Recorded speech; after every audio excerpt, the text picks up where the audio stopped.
en main, il se balance tout seul. C'est ça, tu vois, transparent. Elwan! Les 6 mois qu'Osway Donne la mano. Ce que je veux dire. On y va avec le potager. Tu vois ce que je veux dire?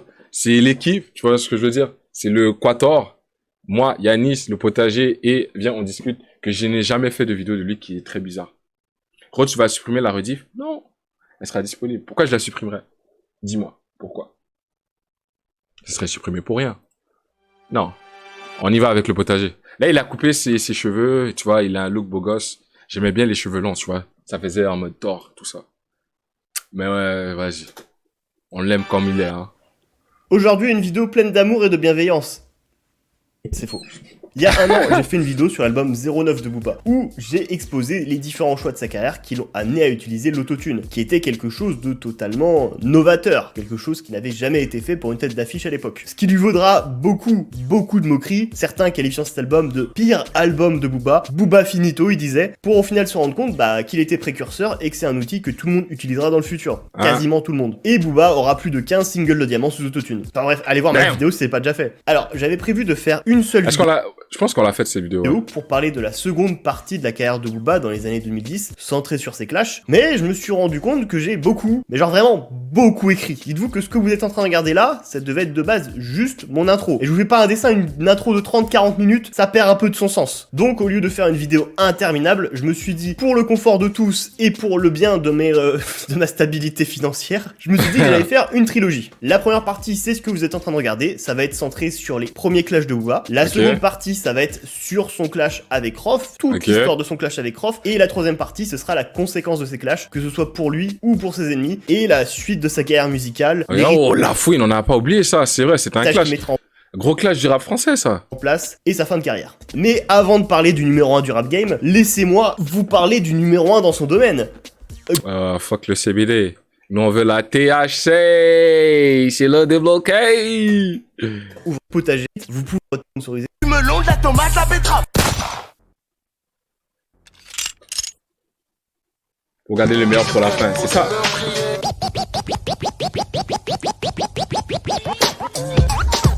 J'adore ça, je vis pour ce genre de moment. Alors, les premiers noms qui vous viennent à l'esprit quand on parle des clashs de Booba, c'est sûrement Rof, La Fouine, même encore Caris. Et c'est vrai que ce sont les plus connus et les plus marquants de sa carrière. Mais c'est pas les premiers accrochages que Booba aura avec ses collègues rappeurs. En 1996, le groupe Lunatic, composé de Ali et de Booba, qui deviendra légendaire dans les années qui suivront, vont sortir l'un des titres les plus iconiques, un des plus grands morceaux tout simplement de rap français, le Crime Paix. Seul le crime paix, aucun remords pour mes péchés, tu me connais, je suis assez spécial pour de la monnaie. Les manques manier la scie et pour oublier, si t'entendais, seul le crime paix. Alors, ce son a été un tournant dans la français de l'époque, qui était principalement composé de messages, de valeurs. NTM, il chantait « Laisse pas traîner ton fils » et IAM, c'était « Petit frère ». Ne laisse pas chercher ailleurs l'amour qu'il devrait y avoir dans tes yeux. Laisse pas traîner ton fils. Petit frère n'a qu'un souhait de devenir grand. C'est pourquoi il s'obstine à jouer les sauvages dès l'âge de 10 ans. Et aussi, il faisait un peu attention. Ça, c'était le message de nos anciens, tu vois ce que je veux dire. Nous, avant qu'on faisait du rap, tu vois, on avait des valeurs.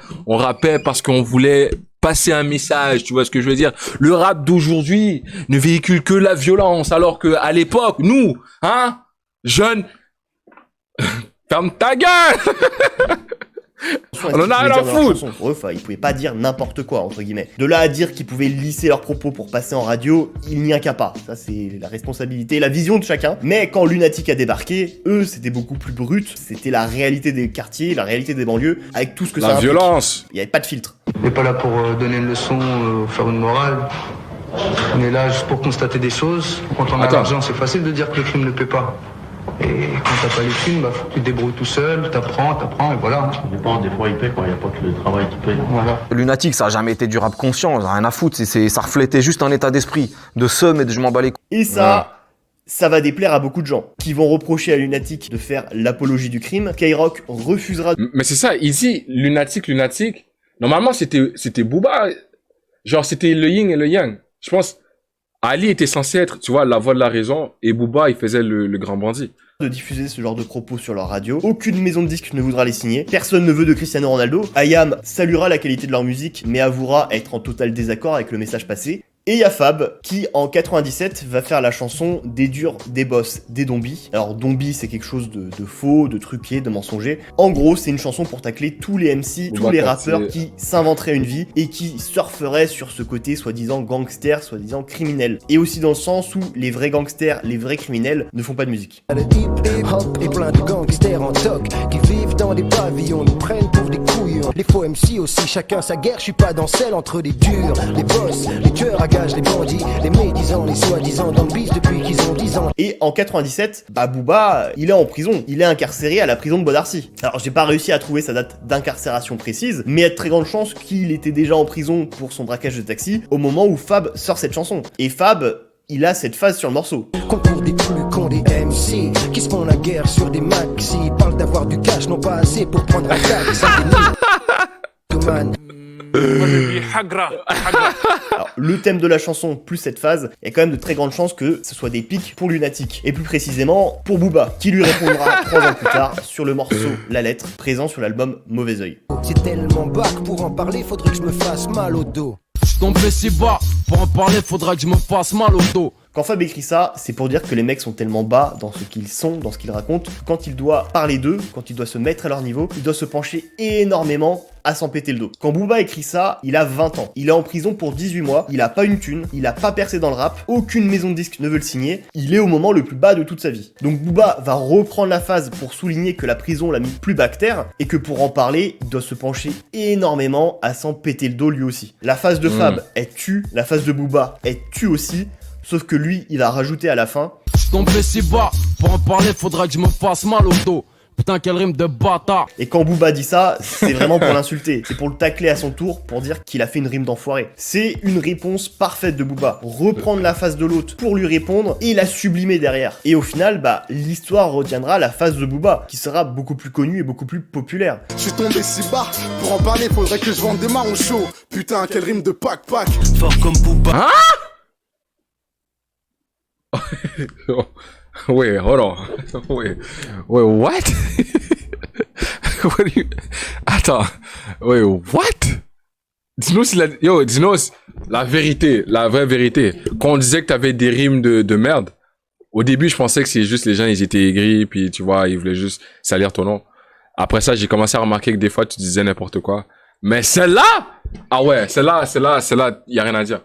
L'histoire retiendra la phase de Booba. Ça, j'ai jamais entendu. Beaucoup plus connue et beaucoup plus populaire. Je suis tombé si bas, Comment pour en parler, faudrait que je vende des marrons chauds. What? Non, je rigole trop là. Putain, quelle rime de pack-pack. Fort comme Booba quand il faisait du boom bap. J'ai bouché avec ma clique de barbares, je vais skiller Batman. Putain, quelle rime de bâtard. Au point où beaucoup de gens connaissent pas la phase de Fab, connaissent juste la phase de Booba. Comme beaucoup de gens savent pas que Scarface, c'est un remake, et que à la base c'est un film qui est sorti en 1932, quand le remake fait mieux que l'original. Fab ne répondra jamais à Booba, il sortira son 4e et dernier album solo en 2000, la même année que sortira Mauvais Oeil de Lunatic, puis il se retirera définitivement du monde de la musique après sa conversion à l'islam, mais aura quand même un statut et une aura de légende du rap français. Ouais, on lui a foutu... Lunatic lui ont foutu un sale ombre là. Il y avait plus de lumière pour lui. J'ai trempé ma vérité dans du piment. Comme Fab, j'ai encore la pertinence de l'impertinent. On arrache, mais c'est pas celle qui fait baver. Demande à Fab avec là comme on se mêle sur les pavés. Je repense à tous mes amis, ma mif des travées du stade. Comme dirait Fab, ça fait partie de mon passé. Je suis un Danny, je suis un Fab, M.O.B.B. Flow, infâme. Salut mon pote. Certains m'appellent le nettoyeur, mais j'opterai pour le fossoyeur car j'aime remuer la merde. J'ai connu mes frolos avant de rentrer dans MC Jean Gabin là, non? Pisgo, alors pas besoin de poteau. Je t'emmerde et je t'emmerde. On est en 2003. Booba a sorti un an auparavant son premier album solo, Temps Mort, un des plus grands albums de l'histoire du rap français, un game changer. Tout le monde pompera le flow de Booba après cet album et il sera installé auprès du paysage rap français, auprès du grand public, grâce à son premier tube Destiné, sorti avec Kaina Samet. Comme on a pu voir sur la vidéo que j'ai sortie l'année dernière sur Booba. Et en 2003, on verra émerger un vilain individu plein de malveillance qui tirera J'aime pas trop le close-up sur son chest, hein. Dans un morceau qui sera culte, et ce gars, c'est MC Jean Gabin.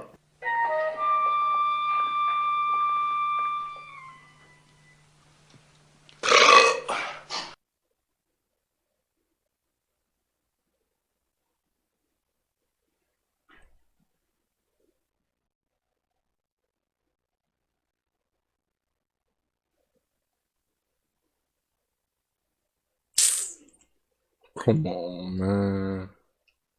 Lundi, 1h17 du matin. MC Jean Gabin est un rappeur quelconque. Alors non, vraiment, c'est Ouais, pas... lui, il en a rien à foutre. Introduction normale. Prochaine vidéo, je pense que je la commence comme ça. Pas du tout pour ses qualités de rappeur que l'histoire retiendra son nom, mais néanmoins, grand personnage de ce rap français. Il a fait partie dans les années 80 du gang des requins vicieux, qui auront plus de 1001 bagarres à leur actif, notamment contre des groupes d'extrême droite, racistes, de skinheads. Alors aujourd'hui, j'ai quand même l'impression que les skinheads, c'est un peu passé de mode, ça a quasiment disparu, mais ça a été remplacé par des mecs qui portent des costumes Célio, te parlent de patriotisme et de conservatisme sur les plateaux télé. Oui, sur CNews, ça passe beaucoup mieux que de dire directement qu'il y a trop de noirs et d'arabes en France. Nice. GG's. Ouais, ok. Alors pour en revenir à MC Jean Gabin, apparemment les requins vicieux ont jamais été très nombreux, une dizaine à tout casser, ils ont jamais été plus de 15. Mais au besoin, ils pouvaient être nombreux, mais genre vraiment très nombreux. On n'a jamais été plus de 20, on n'a jamais été plus de 15. Seulement le seul problème c'est que nous on était capable de ramener 500 mecs. Des dernières descentes, il fallait 2 RER. Quand vous attendez 2 RER, c'est que vous devez attendre... 2 RER pour une descente?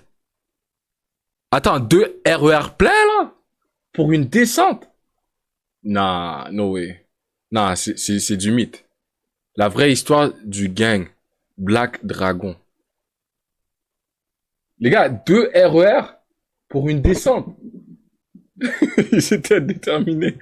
Oh shit! Dernière descente, il fallait 2 RER. Quand vous attendez 2 RER, c'est que vous devez atteindre plus de 1000 personnes. Franchement, même si vous êtes sans skinhead, je donne pas cher de votre peau. Alors tu viens pour une bagarre, tu t'attends à 10, 15 gars à tout casser, t'arrives, ils sont 1000. Et d'un coup, t'es dans Tokyo Reveal.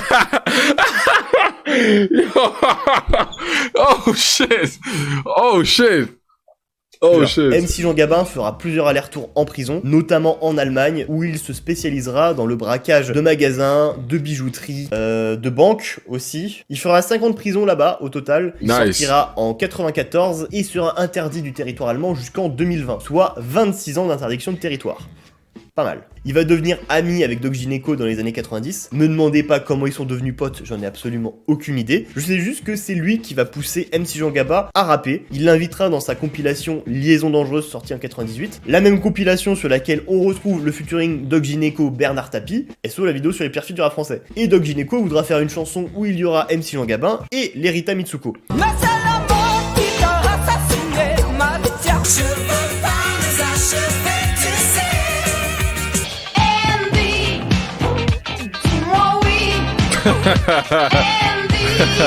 MC Jean Gabin avait accepté de venir, mais pas pour rapper de base. J'étais pas venu dans l'esprit de discuter avec Catherine Ringer ou de Fred Mitsuko, j'étais venu dans l'esprit de enlever Catherine Ringer ou Fred Chichin, un des deux. C'est parce que... Nah. No way. Les gars, il ment. Enlever, genre kidnapper ou... Genre retirer... Attends, ouais, what? Attends. Lui, on l'a invité à faire un feat. Lui, il a dit, ok, aujourd'hui, c'est butin. Je kidnappais et demandais la rançon pour un des deux têtes. Des deux têtes, pardon. Attends, c'est sérieux, là? Venir, mais pas pour rapper de base. J'étais pas venu dans l'esprit de discuter avec Catherine Ringer ou de Fred Mitsuko, j'étais venu dans l'esprit de enlever Catherine Ringer ou Fred Chichin, un des deux. C'est parce que j'ai un copain qui avait déjà fait la même chose, mais c'était pas avec eux. Pour demander une rançon? Bah ouais. Il y a pas de... Il y a des... Le public est choqué. Il a dit, bah ouais, bah oui, il y a quoi? J'étais venu dans l'esprit de enlever Catherine Ringer ou Fred Chichin, un des deux. C'est parce que j'ai un copain qui avait déjà fait la même chose, mais c'était pas avec eux. Pour demander une rançon? Bah ouais. Il y a pas de... Il y a des infos... Yo, what? Yo, what? Ah là, je la comprends plus l'histoire avec Kim Kardashian là maintenant. Ah, les kidnappings là-bas, c'est... Ah, le niveau de banditisme, c'est incroyable. Ah ouais, fuck. Je me dis, faut que je mette les extraits où les gens vont jamais me croire. MC Jean Gabin va donc accepter la chanson au lieu de faire le kidnapping, qui est un meilleur choix de carrière quand même, on va pas se mentir. En 2000, il sort un premier maxi, et en 2003, c'est l'énorme coup de projecteur avec son premier single de son premier album, Je t'emmerde, un single, un titre où il va tirer sur absolument tout le rap français de l'époque. Ambiance scandale, danse des pédales, sentez bien la chaleur dans ton cul. Et c'était des attaques avec des arguments, des fois pas vraiment, c'était juste, des fois c'était gratuit un peu, avec des imitations très souvent entrecoupées de « Je t'emmerde, je t'encule, je t'emmerde ». Toujours kawaii, toujours cute. Certains rappeurs répondront, d'autres non, et dans ce lot de rappeurs qu'il a attaqué, il y avait Booba. Booba, Booba, mon petit ourson. Et nique sa mère la réinsertion. Se moquera de lui, de son métissage, de son flow, il va l'imiter. 10 ans avant Diggy Dix quand même, faut le noter. Et il le ramènera au dessin animé Booba le petit ourson des années 80. D'ailleurs, ce que feront quasiment tous les médias mainstream avec Booba tout le long de sa carrière. C'est-à-dire que pendant plus de 20 ans, t'as des présentateurs de télé qui vont mettre le générique ou chanter la chanson. Je veux dire, ils y connaissent tellement rien au rap, et ils en écoutent tellement pas, que pour eux c'est gaulerie. En fait, Booba, il pense au dessin animé à chaque fois. Et puis eux, ils sont explosés de rire, parce que Booba, il fait le méchant garçon, le bandit, alors que le petit ourson, il est trop mignon dans le dessin animé. Mais c'est hilarant. Jacqueline, t'as vu, j'ai d'être ça. Booba, Booba,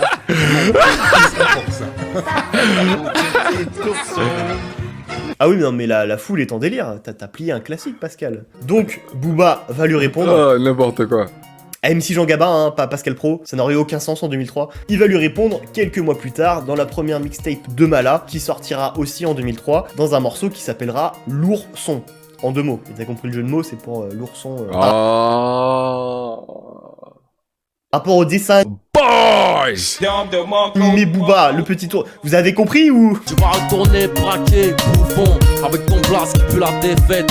Tu parles beaucoup, trop à mon goût. Je t'emmerde, rap de merde, tout le monde s'en bat les yeux, go. Mais c'est un projet qui aura pas beaucoup d'écho dans le rap. Donc au final, peu de gens entendront vraiment cette réponse. Non, la réponse légendaire que tout le monde entendra, c'est sur l'intro de son second album Panthéon, qui est sorti en 2004. C'est le morceau Talak, dans laquelle il va totalement assumer le fait de porter le même nom que Booba le petit ourson, en mettant directement des extraits du dessin animé dans le son. Mais vraiment en mode, c'est stylé.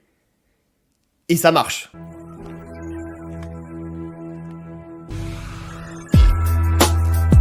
Ouais, Talak, gros classique. En plus, produit par, comment s'appelle le beatmaker qui travaille avec Orelsan, là. Il avait aussi travaillé avec Diams. C'est comme ça qu'il a fait Talak. Yo, waouh! Ou est-ce que je me trompe? Est-ce que c'est vraiment Scred qui l'a fait? J'hésite. Talak, qui sera aussi le nom de son label, Talak Records, pour montrer que le truc est vraiment assumé à 100%. Tu peux pas c'est lui qui l'a fait. Hein. Le nom de mon label s'appelle Talak Records et Talak, c'est la colline de Booba, le petit ourson dans le dessin animé. Ah, donc quand même, vous aimez bien le petit ourson Booba? Ouais. Bah, en même temps, il est dur le dessin animé. Hein. Ah, il est dur? C'est un peu un banlieusard, le petit ourson. Ouais. Aucune attaque directe ou indirecte sur MC Jean Gabin, juste il plie la meilleure intro de toute sa carrière, c'est exceptionnel. Il te fait un couplet d'anthologie sur la prod de Scred, et on parle bien de Scred qui est derrière Orelsan. C'est la première fois qu'il plaçait une prod pour un gros artiste, et cet argent a sûrement servi à développer le début de carrière d'Aurel. J'adore ce genre d'histoire. Enfin bref, Talak, c'est un moment historique de rap. Heureusement des kilos de shit viennent de la côte. Chez nous on dort plus, chez nous le marchand de sable sniff de la coke. J'épense mes dollars en sable, me parle dans le câble. J'épense mes dollars en chat et renvoie ces connards d'MC au stage. Bientôt on stage à la plage du bled. Pas fumer la pipe et la neige à la place du bled. Fierté du 9 heures, raconter que de la merde. Peuple, ouvre grand tes oreilles, ferme ta gueule. Je me mêle de mes millions, j'ai 30 millions d'aides. Et la seule forme de réponse qu'il y aura à MC Jean Gabin, c'est dans l'outro du morceau où il placera des extraits du dessin animé qui décrivent Booba. Par contre, Dinos, il a toutes les références. Hein. Comme une bête féroce, comme une bête sauvage. Le grand Manitou a créé les animaux de la forêt de Talak en leur donnant des formes différentes. Et si on prend l'exemple des ours, certains sont énormes et se régalent en mangeant des fruits et du miel, alors que d'autres sont des bêtes féroces qui exterminent les troupeaux. Si Booba appartient au deuxième groupe, celui des bêtes féroces, il continuera à attaquer les troupeaux jusqu'à la fin de ses jours, c'est certain. Répondre à des pics en assumant à 100% ce sur quoi on t'attaque, et même mieux, tu retournes l'argument à ton avantage, en pliant un classique au passage. Encore une fois, meilleure réponse possible. Ouais, MC Jean Gabin continuera par la suite à sortir des projets rap, il fera de la télé, du cinéma. Ici c'est pas Monaco, c'est Bagdad. Il sortira plusieurs livres, et il a fait une vidéo avec Greg MMA l'année dernière. Il a un physique terrifiant pour un mec de 56 ans. Enfin voilà, le personnage marquera plus le rap français et les médias. Et il a une interlude qui est super drôle et marrante. Le rappeur en lui-même. D'ailleurs, récemment, il a fait une vidéo chez GQ où il donnait son avis GQ, pardon. Sur c'est à cause du fond rouge, je mélange les deux. Les rappeurs actuels et aussi sur Booba actuellement. Bon, allez, vite. Il a une très bonne plume. Il a toujours eu d'abord une très bonne plume. Quel âge il a aujourd'hui, lui? 45, 6? Tu peux lui tirer mon chapeau. Le piédestal qu'ils le foutent en France, ils ont raison. Ouais. En fait, là, tout s'explique. C'est parce qu'il se détestait et maintenant il lui donne ce respect que tu vois que... Ouais, moi, j'avais dit qu'il était en train de... Non, allez pas regarder... J'ai réagi, mais allez pas regarder la vidéo, tu vois ce que je veux dire. J'ai dit des dingueries. Je l'ai taillé, mais parce que c'est tout à fait logique. L'ancienne génération qu'il y a, c'est le seul qui est debout et qui reste vraiment debout. Il mérite à juste titre son truc de numéro 1 dans le rap français. Et d'une certaine manière, ça clôt ce chapitre entre eux, ça met un point final à toute cette histoire, même si ça fait 19 ans que c'est enterré ce truc entre eux. Mais bon voilà, pour le storytelling, tout ça, c'est stylé. C'est pas vrai, j'ai jamais dit ça. Rap, si ce mot-là a un sens, elle écoute les oreilles grandes ouvertes. Pour l'instant, ça fait parler. Ça fait partie du game, mon frère. Les sons qu'on entend, ils sont sérieux quand même. C'est Cynic Booba de toute façon. Tu sais que les gens ils vont l'écouter. La réalité te rattrape toujours. À cette allure-là, ça va plus vite que prévu. C'est ça, Boulogne, c'est constamment la compète, quoi qu'il arrive. Ici, on va parler de son clash le plus important de cette décennie-là. C'est en 2007, sur la mixtape Autopsy Volume 2, Booba va faire le morceau Le Duc, dans lequel il va s'en prendre gratuitement à M. Pokora, Diams et Cynic. Les négros sont déclassés par Pokora, Diams, c'est Cynic. La honte, négro, tu te rends compte, négro. Beaucoup de gens y verront un clash, d'autres y verront juste un constat. Booba, en gros, qui dirait « Mais réveillez-vous les gars, on est vraiment en train de se faire prendre de vitesse par ça !» Ce qui fera bien sûr réagir tout le rap français de cette époque-là. Honte, négro. Honte, négro. Moi, je fais le bâtard. Mais en fait, mais la honte, négro, c'est à nous qui est pas. Cette phrase-là, elle s'adresse même pas à Cynic. Je te dis mon avis. Cette phrase-là, elle s'adresse à nous. Moi, je me sens concerné par la phrase de Booba, tu vois. Et pourtant, moi, je la prends pas comme un clash. Il dit une vérité. Il s'adresse à une communauté en disant, voilà, on se fait déclasser. Qu'est-ce qu'on fait? Booba, en fait, il a dit tout haut ce que, franchement, tout le monde pense tout bas, quoi. Lui, il a eu les couilles de dire. On a mis un mouvement qui est en place et que ce mouvement est en train de se faire déclasser, détrôner par d'autres personnes. Booba, dans sa carrière, quand il s'en prend à quelqu'un, c'est toujours plus ou moins de la légitime défense. C'est toujours plus ou moins justifié par des pics ou des attaques directes ou indirectes qu'il y a eu auparavant. Là, avec M. Pokora, Diams et Cynic, il y avait absolument rien. Vraiment, absolument rien. C'était même l'inverse pour Diams qui disait en interview et dans les chansons qu'elle était fan de Booba. Dans mes rêves, mon mec me parle tout bas. Quand il m'écrit des lettres, il a la plume de Booba. Si, qu'est-ce que tu dirais à Diams si elle te dit qu'elle kiffe ton boule? Ouais, je kiffe pas le tien. En 2007, Diams, elle avait déjà fait son virage commercial, rappeuse préférée de toute la famille, et M. Pokora, c'était le chanteur R&B des ados, avec des titres qui passaient partout à la télé, à la radio. La critique pour eux, elle est recevable.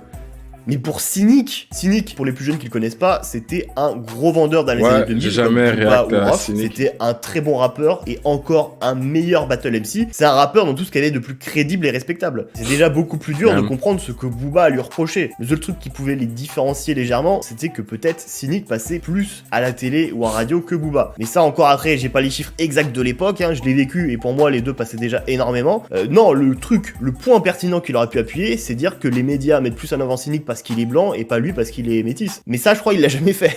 Mais est-ce que tu crois que parce qu'on est blanc, ça a marché en une année? Diams et moi, ça fait 10 ans qu'on rappe, on a mérité notre place comme tout le monde, mon frère. Mais Diams, elle est pas blanche. Attends, Cynic, il est blanc? Les gars, Cynic, il est blanc. J'ai cru qu'il était un peu genre...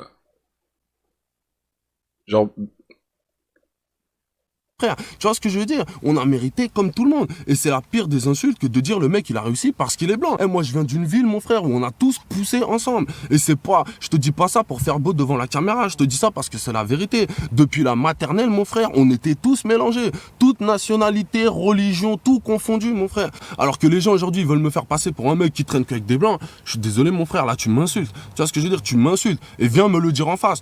T'en as eu marre de voir ma gueule un peu partout, Si t'es métis, t'es forcément un peu partout. Ou alors juste peut-être il détestait la musique de Cynic, ce qu'il représentait ou son amitié avec Diams. Je sais pas, j'ai pas les détails. Et Cynic, ce sera le seul à répondre à ses pics. Il dira au début que la chanson, il s'en fichait, voilà, c'était un peu... Ça doit être pour une paire de... Non, attention. C'est juste peut-être que le fait que Diams... Est-ce que Diams elle était proche de Cynic? Peut-être qu'il s'est vu faire enlever sa meuf qu'il aimait bien, puis ça l'a mis en colère. Par jalousie, je sais pas. Non, je vais pas théoriser là-dessus, j'ai pas les références. De gaulerie, ok. En fait, moi, quand il dit t'es déclassé par Pokora, quelque part, il nous vante. Ouais. Tu vois, en gros, il dit qu'on est là et qu'on bouscule des mecs. Donc, quelque part, moi, cette phrase-là, elle m'a jamais dérangé. Mais c'est le fait que Booba continue à parler de lui en interview, à la télé, dans des magazines, qui va le saouler. Et qu'un jour, il va être derrière sa télé à regarder la méthode Koé, et il va voir Booba encore parler de lui. C'est là qu'il va se dire, non, mais c'est trop, il me saoule, je vais lui répondre. Quand je lis le Parisien et qu'il se permet de me juger, de dire que je représente pas la rue, que je mérite pas ma place, tu vois, il a beau avoir 10 ans d'expérience, personne à l'heure qu'il est ne peut se permettre de dire ça. Déjà, je voudrais recadrer. Cynique, il n'a pas répondu à une phrase de Booba. Il a répondu à une série d'interviews. Le Parisien, la méthode Koé, RAP, plus un morceau, plus 2 mesures dans le duc, ça fait beaucoup. Quand les gens te clashent, c'est normal que tu répondes. Regardez-le bien, lui. Cette petite salope. Et c'est là qu'il a décidé de donner un avertissement. 2 mesures dans le duc, ça fait beaucoup. Quand les gens te clashent, c'est normal que tu répondes. Regardez-le bien, lui. Cette petite salope. Et c'est là qu'il a décidé de donner un avertissement à Booba, lui donner un carton jaune, et il va faire le morceau L'homme à abattre. J'ai commencé au fond des caves, en survêt et nouvelle star. J'ai mis 10 ans pour être connu parce que je suis pas la nouvelle star. Mon parcours est honorable, compare pas à Pokora. Dans la première partie, il va rappeler son parcours, le fait qu'il vient de banlieue, il s'est fait tout seul, et qu'il n'est pas issu d'une émission de télécrochet comme Matt Pokora, et que du coup, l'attaque et la comparaison de Booba n'a absolument aucun sens. Et dans la seconde partie, c'est abattre l'ennemi. Du temps t'as régressé, tu rappais mieux dans Lunatic. À cette époque c'était le top, t'aurais pu casser la baraque. Maintenant c'est plus le crime qui paie, c'est la Starac. Demande à l'assassin qui est ton boss. Alors comme ça tu veux me clash avec ton débardeur. Alors il va attaquer Booba sur le fait qu'il a fait la Star Academy, un feat avec Tony Parker, sur le fait aussi qu'il vend plus que lui aujourd'hui, et que Booba, c'était un meilleur rappeur à l'époque de Lunatic, que Booba fait le voyou, et qu'au final il est comme tout le monde, quand il a un problème, il appelle la police. En référence à cette époque-là au récent kidnapping de sa mère et de son frère, qui avait lieu, je crois, peu de temps avant la sortie de Westside. Ta maman et ton frère qui ont été enlevés. Ouais, exactement. Et dans le but d'une rançon, c'est-à-dire que là c'était clair, c'était... 500 000 euros. Pendant 24 heures, j'ai joué le mec du GIGN avec la SDPJ, la BRI, un négociateur. Ça a dû te faire bizarre, hein, d'être de l'autre côté. Hein. Dans tes chansons, tu joues les fous, tu fais parler les guns. Ici, on n'y croit pas, car un voyou n'appelle jamais les keufs. Phrase, moi, qui m'a plus choqué. Moi, je suis pas... C'est pour Booba, c'est pas mon poteau. Demain, on kidnappe ta mère. Voilà, on est tous dans une situation très délicate. Si Cynique, il aurait été dans le même cas que lui, il aurait sûrement fait la même chose. Moi, le truc, t'as vu que j'aurais pas fait à sa place, c'est la phase, t'as vu, sur la daronne, un voyou appelle jamais les keufs, nanana. Moi, le seul truc que je peux dire, c'est tu fais quoi si ta daronne elle se fait kidnapper, des mères, des gens, tout ça. Tu vois, c'est ça que j'aime pas avec la rue. Arrêtez de pick and choose. On respecte le code ou pas? Ils établissent des règles de jeu pour ensuite les détourner, puis ensuite, ouais, mais quand même, c'est ta daronne, hein. Ouais, c'était 20 ans de prison, hein. 5 ans, ça va, mais 20 ans, ça fait beaucoup quand même, hein. Moi, j'aurais snitch, hein. Arrêtez de pick and choose, sinon dites-le que vous êtes des civils comme nous. Il n'y a aucune différence. Moi, le seul truc que je peux dire, c'est tu fais quoi si ta daronne elle se fait kidnapper, des mères, des gens, tout ça, faut pas mettre ça dans les clashs. Après, je comprends que ça puisse être mal interprété, mais la phase, c'était pas pour parler du kidnapping de sa mère, c'était juste pour lui dire que quand il y a une galère, il appelle les flics, tu comprends? C'est ça la différence. L'image que j'ai voulu montrer, c'est voilà, t'es pas un gangster, t'es comme tout le monde. D'ailleurs, pour l'anecdote, les kidnappeurs vont demander 500 000 € et des CD dédicacés. C'était pas les meilleurs kidnappeurs de... C'est justement... Petite parenthèse de la rue. C'est justement pour ça, tu vois les gars, si vous êtes en bif là, les bifs de la rue, c'est pas les bifs où est-ce que ça parle fort sur internet, hein. Les vrais bifs là, c'est genre, t'arrives, faut que tu changes de maison, faut que t'ailles louer un condo ou un appartement loin de ta famille. Tu vois, comme ta boy là, quand il devait se séparer de ses 2 frérots là, Jamie, il devait se séparer de ses 2 frérots pour aller prendre un appart pour être avec les gars, parce que s'ils mettent un tracker ou tout ça, ils savent où est-ce que t'habites, GG's. Et puis c'était vraiment le cas, tu vois ce que je veux dire. Faut que tu prennes toutes les précautions pour pas te faire attraper. Yo, être dans des bifs, c'est pas drôle, c'est pas de la rigolade. Et puis s'ils attrapent ta mère, ça fait partie du game. C'est comme si tu joues aux échecs, puis on t'attrape ta reine, tu vois ce que je veux dire. Ouais, le reste de la game va être difficile, c'est tout. Mais la game est pas finie, tu vois. Faut que tu joues encore selon les codes.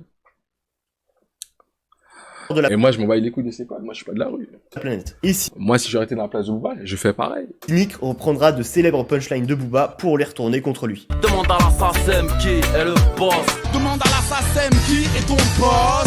tu le bitumes avec une plume. Ce mec est un menteur, c'est le bitume avec une flûte. Si tu kiffes pas, moi t'écoutes pas et puis c'est tout. Si tu kiffes pas, c'est niqué Jams, t'écoutes pas et puis c'est tout. Sortez le pyjama et allez vous coucher tout de suite, messieurs dames. Mais on est devant un monstre. Chaque phase de ce second couplet fait mal. C'est bien formulé, c'est bien écrit, c'est bien dosé. C'est un excellent diss track. Le couplet, c'est un 10 sur 10. À ce moment-là, ce que tu peux dire sur Booba, tu peux pas faire mieux. Et en soi, c'est pas étonnant. Parce que dire, quand tu connais Cynic, c'est un excellent battle MC, comme j'ai déjà dit. Et il a le CV pour, tu vois. Et Booba, il s'attendait pas du tout à ça. Je veux dire, il s'attendait pas du tout à ce que Cynic lui réponde. Enfin, au mieux, il s'attendait peut-être à une pique dans un morceau par-ci par-là. Enfin, je veux dire, il s'en doutait peut-être un peu. Mais tout un morceau qui arrive aussi rapidement et qui fait aussi mal, il s'y attendait vraiment pas. J'avais pas encore écouté son morceau, je pensais pas qu'il allait être aussi insolent. Il était trop insolent à mon goût. Et la réponse de Booba, carton rose. Eden Hazard au Real Madrid.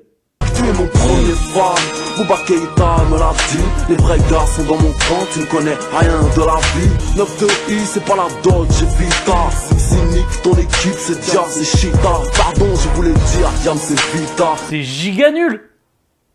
En ça. Il va aussi s'en prendre à DJ Core, qui de base bossait pas mal avec Booba avant, et qui à cette époque-là a bossé beaucoup plus avec Cynic. Il y a peut-être eu des différends entre eux entre temps, je sais pas. Booba va faire une punchline sur lui, il va l'appeler DJ Cornichon.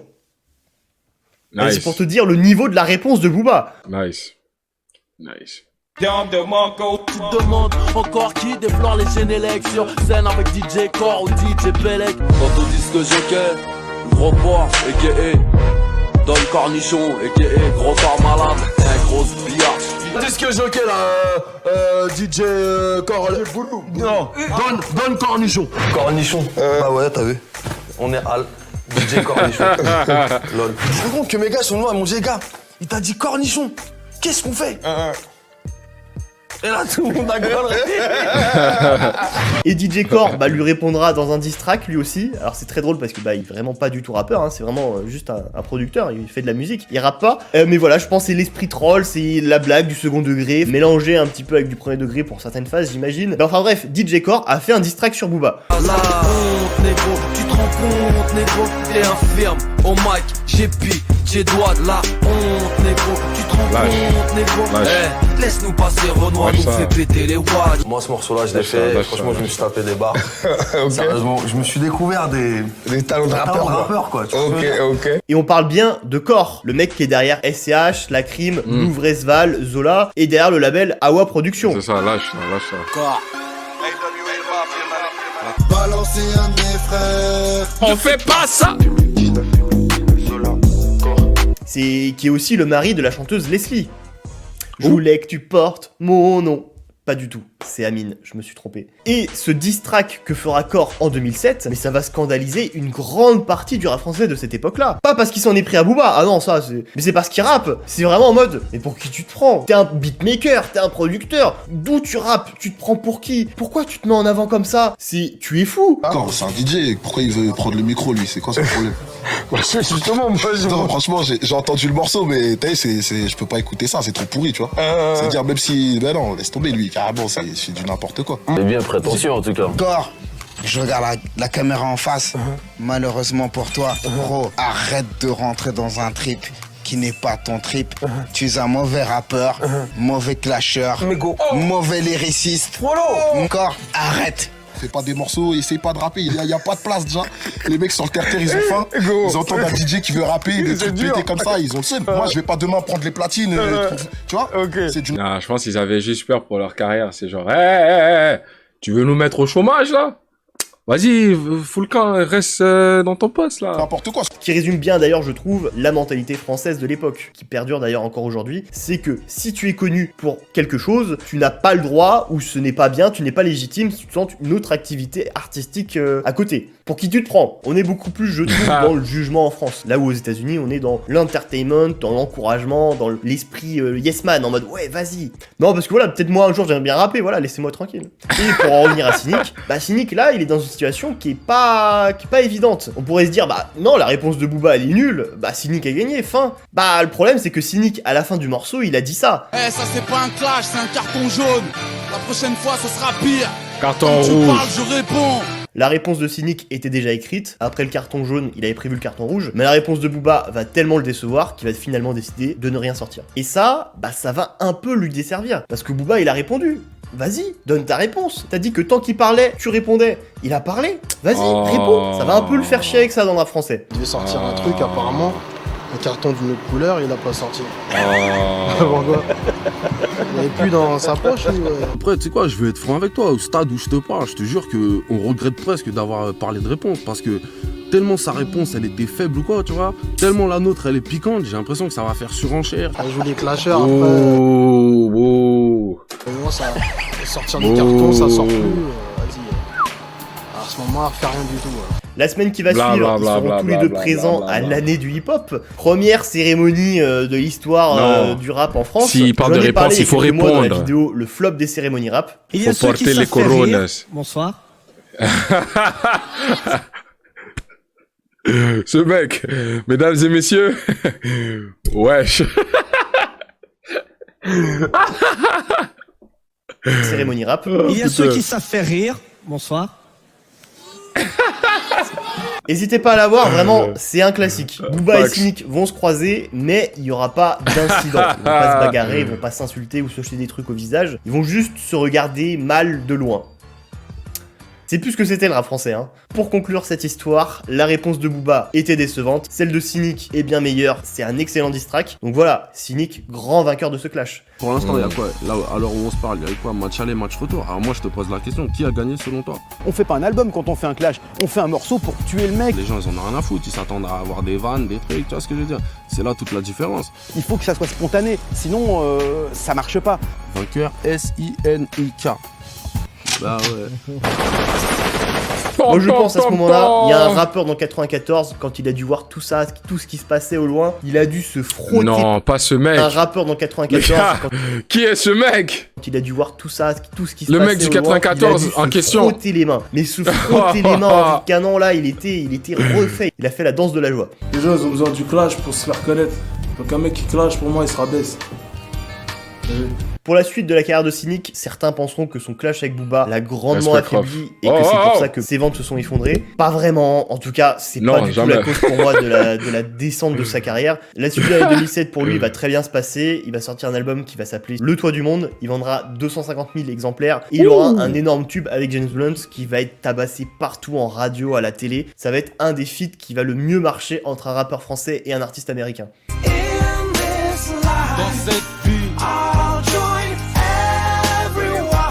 c'est la sortie de l'album Ballon d'Or en 2009, il fera chuter dans les ventes et dans son statut de tête d'affiche du rap français. Il en vendra quand même 50 000 exemplaires, hein, mais par la suite, il connaîtra plus de succès commercial comme avant. Et Cynic, à 30 ans, après 5 ans de passé au sommet de la musique à vendre des CD, etc., deviendra un rappeur de seconde zone. Ça peut paraître peu dit comme ça, 5 ans au sommet dans la musique à faire des ventes, mais quand tu regardes bien les carrières de tous les artistes, etc., que t'as pu connaître dans ta vie, bah, au final, c'est la moyenne. Et c'est même, je pense, la moyenne haute. Mais Cynic reste un rappeur important de cette culture, et c'est pas déconnant, je pense, de dire que c'est une légende du rap français.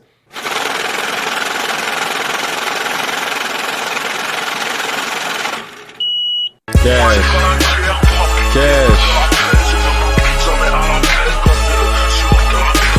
y a un autre clash qui est moins connu, mais quand même sympa à raconter.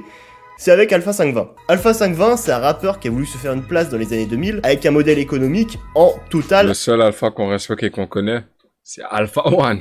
Indépendant. Ce qui, à l'époque, si c'était pas une tête d'affiche, relève quasiment de l'impossible. C'est bon courage pour payer tes factures avec la musique. Du coup, pour vivre et faire connaître sa musique, il va faire des compiles maison. C'est-à-dire qu'il va prendre des chansons d'autres artistes, genre Booba, Rof, Arsenic, vraiment et du mettre 5-20 ses chansons à lui entre chaque track. Et il va graver tout ça et le vendre en main propre au marché aux puces. On peut saluer l'esprit d'entrepreneuriat, hein, bravo à lui, mais tout ceci est totalement illégal. Parce que bien sûr, à aucun moment il a payé de droits d'auteur, ni même demandé J'ai grandi avec. si les rappeurs étaient d'accord. T'as quel âge? 80 ans. Il faut leur demander. Mais après avoir fait. Mala, c'est toi Mala? Il m'a dit oui. J'ai dit salam alaikum, tiens, voici mon CD. Non, en vrai, je rigole, mais c'est juste parce que j'ai pas un projet à lui de faire ou j'ai pas beaucoup de sons d'écouter de lui. Je m'appelle Alpha 520, j'ai fait un CD, il s'appelle Boss de Panama. Tu diras à ton frérot, Booba, moi je le connais pas, on a mis ses sons. S'il veut un arrangement financier, qu'il nous appelle. Ils m'ont jamais répondu. Attends, oui. Il rappe avec l'accent ou... Si les rappeurs étaient d'accord. Enfin si, des fois ils leur demandaient. Mais après avoir fait. Mala, c'est toi Mala? Il m'a dit oui. J'ai dit salam alaikum, tiens, voici mon CD. Moi je m'appelle Alpha 520, j'ai fait un CD, il s'appelle Boss de Panama. Tu diras à ton frérot, Booba, moi je le connais pas, on a mis ses sons. S'il veut un arrangement financier, qu'il nous appelle. Ils m'ont jamais répondu.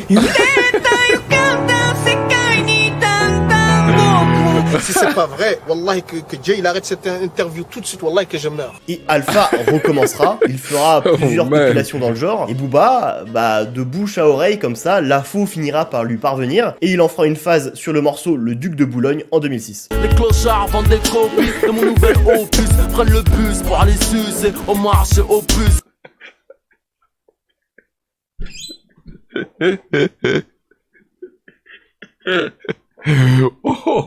Oh, wow, wow, wow, wow, wow, wow. Par lui parvenir, et il en fera une phase sur le morceau Le Duc de Boulogne en 2006. Les clochards vendent des copies de mon nouvel opus, prennent le bus pour aller sucer au marché au puce. Et Alpha lui répondra quelques années plus tard avec le morceau La Duchesse de Boulogne. Celle qui paie les parle mal, lui nous traite des clochards. Ghetto Fab avant le rap avait déjà du genre A. Boy évite les mauvais ailes, puis je marque un temps mort. Fuck Booba, hey le météore. Perso, je trouve pas le morceau d'Alpha très bon. Après, il aura quand même une petite résonance. Alpha a été bien identifié dans le milieu underground et ça reste un diss track sur Booba. Ça fait parler. Booba lui répondra en une phase sur le morceau Jour de paye avec une entrée de morceau légendaire. Je peux pleurer sur ce passage.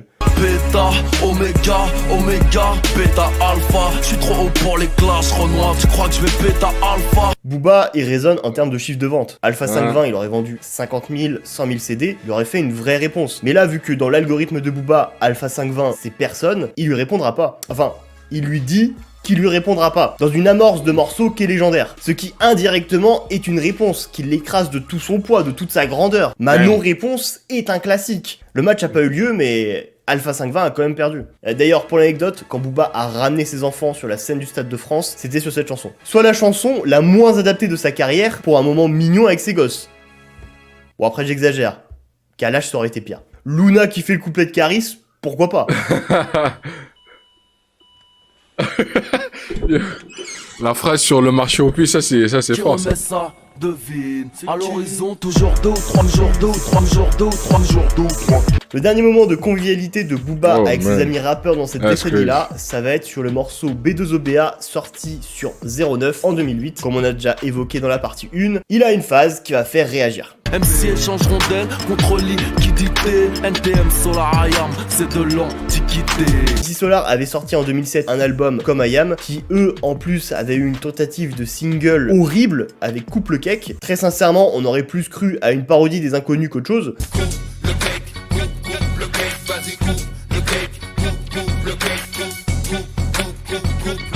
Et NTM, après 10 ans d'absence, faisaient leur retour, mais sans sortir de musique. Juste, ils vont faire une tournée nationale et remplir 3 Bercy, qui seront complets. Ils seront d'ailleurs les premiers rappeurs à faire Bercy.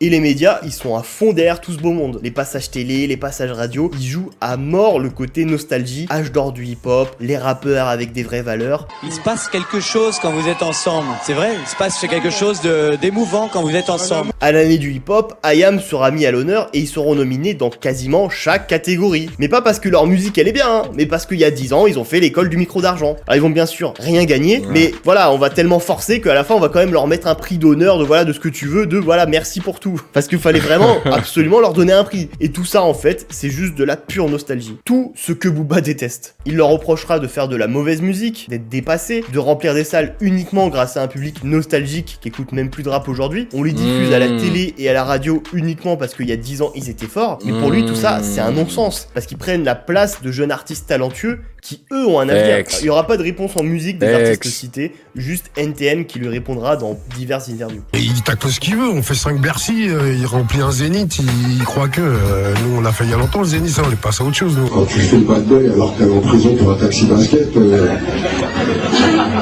Au bout de 10 piges, si t'arrives à remplir 5 Bercy, viens me voir, va te peser, on joue pas dans la même catégorie. Et ça a peut-être... Oula, il a rempli récemment le Stade de France, hein. Kike Booba, qui en 2011 fera un Bercy. Il sera d'ailleurs le premier rappeur tout seul, solo, à faire Bercy. Ouf.